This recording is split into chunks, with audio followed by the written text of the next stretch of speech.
So, got a nice little package in. I have a nice package. Open it up. I'm sure you can tell by the title what it is. But we'll open it anyway. I know how much people like unboxings.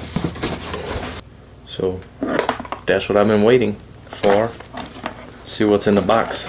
I know all these YouTube people like to see unboxings. So there. See, I'll get this shit out of here.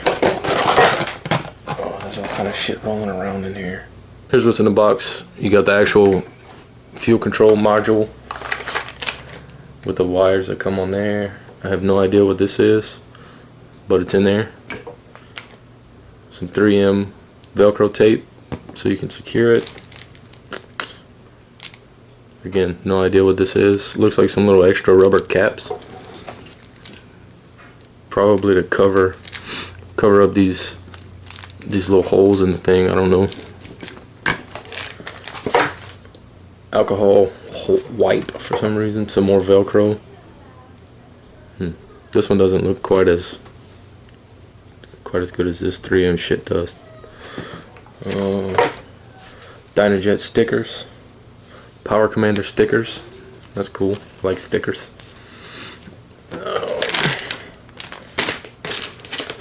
That little connector that I almost lost. Some more velcro. Truth in Dynojet. Like a warranty thing. Software map download instructions. Installation instructions. Right. Cool. So, well, that's nice. It actually looks like some pretty decent instructions. Alright, so kind of trying to show you what I'm doing as I do it. First, take off the pillion. If you have your toolkit, you need a 5mm Allen. And then if you don't know how to remove your seat, you just lift up on the rear of the seat, and there will be two 5mm Allens. You take those out, and then the seat just kind of pops up. Set that to the side over here. The seat is actually a pretty good spot to kind of store all the bolts and shit. Then you take a Phillips, and there's on each side of the tank there's going to be a Phillips screw. I've already taken them out just to make it a little quick. So there's one on each side, and then you just slide this little fairing forward and it pops right off. Same thing on the other side. And then on the front of the tank you have another 5mm. You loosen that, take it out.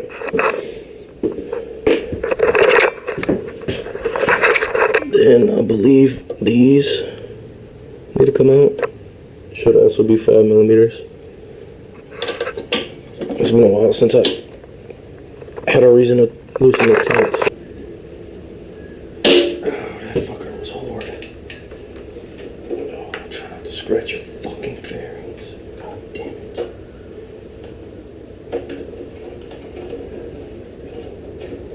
Anyway. So that, same thing on the other side. And after that, your tank will be fairly loose. So you pop out those two. I took the grommets out. Then your tank will be fairly loose. Assuming this bolt here in the back is tight, not extremely tight. You gotta lift it up like so. Find something to prop it up with. This to route this under the fuel tank bracket, which is here, and it says that we'll likely need to loosen these two. I don't think I will though. I don't think I'm gonna have to loosen that. Right under there, like so. I didn't have to loosen mine. So now it's an unplug connector from throttle bodies to main wiring harness. This is the 9-pin black connector. So I'm going to see if I can find that and try and plug these plugs where they go, and then I'll be back. Alright, so what I ended up having to do to get this into the tail is take off this and that fairing, the rear fairings near the seat and the passenger pillion. It's not very hard to take them out. A couple of bolts and a couple of little, whatever these little things are.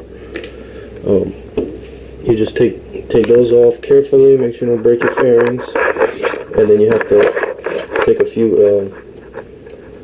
4 millimeter Allen bolts right here, and a couple of Phillips head screws right here, and I just lifted this up and slid the power commander through. Now I'm going to put all this back, tighten everything back up, and now it's going to be routed to where that's in the tail, velcro it down there, and it'll be nice and neat. So I still got to figure out where to plug those things in. Alright, so I don't know if you'll be able to tell, but that first plug that I was pointing to, being this one here, is actually the wrong one. It's actually kind of on the other side. But you just kind of have to figure out which one goes where. It'll only let you plug it in the right way. So you don't have to be worried about plugging it in the wrong spot, because this plug here, that's not the right plug, actually has a different amount of pins and it's a different pattern. So you can't plug it in wrong. So just plug those in. Route the wire to where it's not going to pinch or they say disrupt the fuel lines, but just route it nice and neat, and then we'll go from there. Alright, so coming off of the power commander, this will be a ground wire with the little eyelet on it. You want to put that to the negative side of the battery, which is going to be the black side. So you're going to have to loosen this. So we can find a wrench.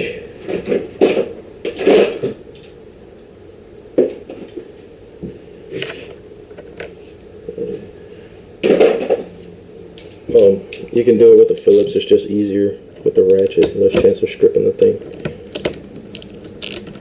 So that is a 10 millimeter socket.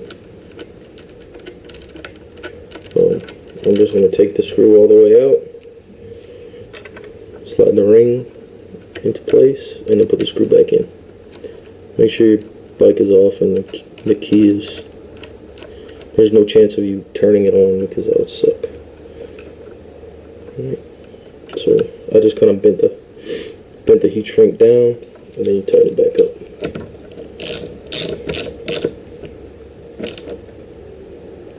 Nice and tight. Make sure you don't strip it. That would suck. Alright, so what I did next is I unplugged the smaller connector from the ECU, which is that box under your seat, big black box, your computer basically. And on the plug there are numbers 1, 3, 5, 8, 13, and so on. So they go in a line. So you have 1, 2, 3 is just a stub, 4, 5, 6, 7 on the top. So you have 7, 13, whatever. The wires are numbered. You need number 5, which on my bike is this blue wire here. And they gave you this little stupid, I mean, it's just kind of a weird little connector. You have to slide the wire, make sure you catch the right one.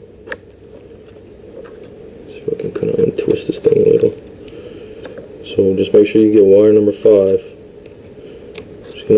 Should be a plain blue wire, I think. There's several blue ones, so just pay attention to the numbers.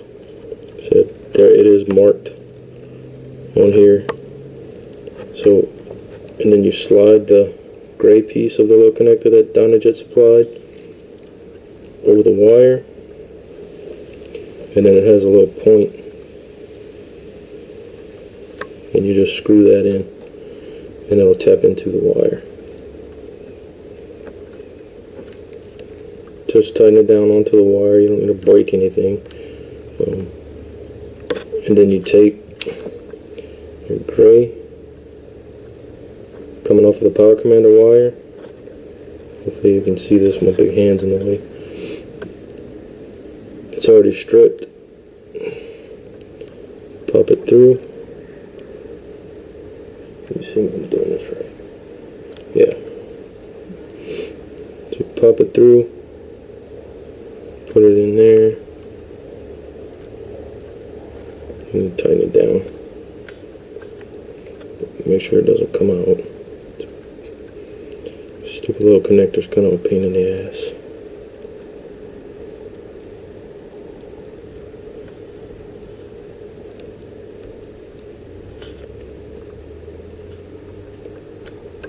Just make sure you kind of push the wire in as you tighten the connector.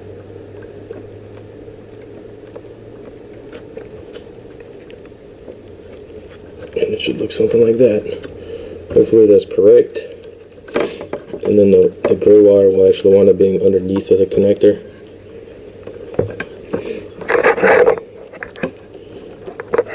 Plug your PCV back in. It didn't say to unplug it, so I don't think that you necessarily have to unplug it, but I couldn't get to the right wire without unplugging it. So there's that. I want to make sure there's not a whole bunch of tension on that wire. And then it says clean both surfaces with the supplied alcohol swab and velcro that down. So that's pretty self-explanatory. And then after that, we'll get to the O2 sensor connector.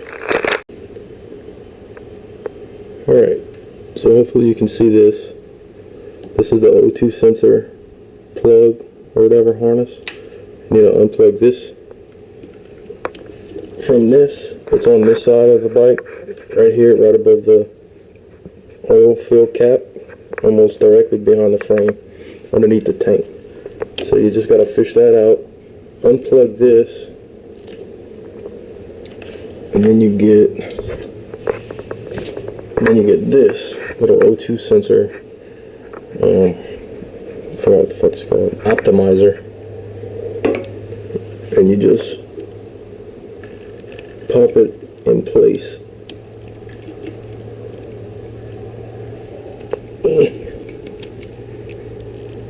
Anyway, you plug it in where you unplug that wire that I just showed you, like so. Then I forget where it says to use that locking tape shit to stick this somewhere in here on the inside of the frame to the rear of the engine. So I'm assuming that's just somewhere in this area. So you stick that in there, and that's pretty much it. Then you got to tune it. So you can kind of see the wires a little better from this side. So this plug here is the wrong one. These are the plugs that you're actually looking for. I know it's hard to tell, but like I said, it won't let you plug them in the wrong place. They're all different pins as far as I can tell. Then you kind of just make sure that your wires aren't going to bind on anything or pinch or fuck with your fuel lines or whatever. And close everything back up.